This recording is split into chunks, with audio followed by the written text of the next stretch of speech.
The purpose of this brief presentation is to discuss taking your audience into account when you know what your topic is and you need to organize what you have to say about it.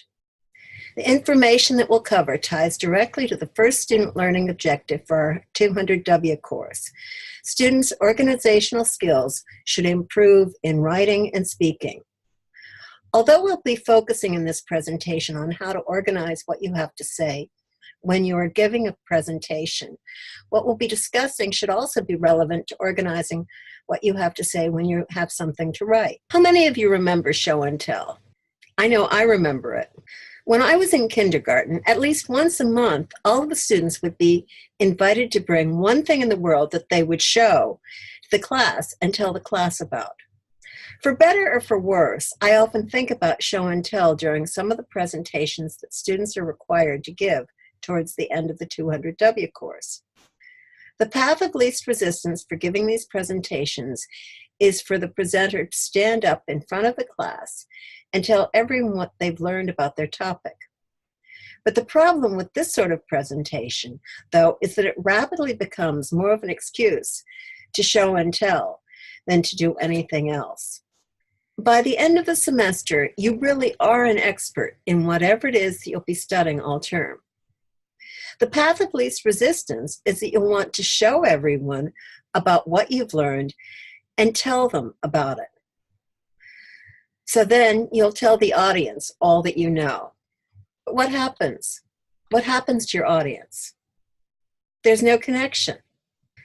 No matter how interesting your topic might be to you, you haven't succeeded in developing a way to get the people in the room, your audience, interested in it.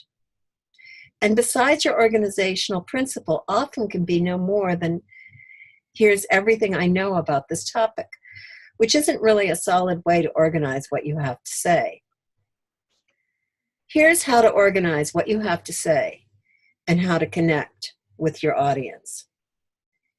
Your first step is to recognize that, in most cases, no one's really interested in your demonstrating how much you know about a topic. Instead, at the beginning, what you should be asking as you plan your presentation is, why should your audience be interested in your topic? Why should they care? Why do they need to know about your topic? Then you should ask, what do they know and what do they not know about your topic? When you can answer these questions, you're on your way to creating an excellent presentation. In our next presentation, we'll talk more about specific organizational strategies. But in the presentation that we've covered today, we've covered the key issue, which is beginning with a strong grasp of who your audience is, what they're interested in, what they need to know. A good way to learn more about who your audience is actually to arrange, if you can, to have conversations with people, the people who will either be a part of your audience or with people similar to your audience.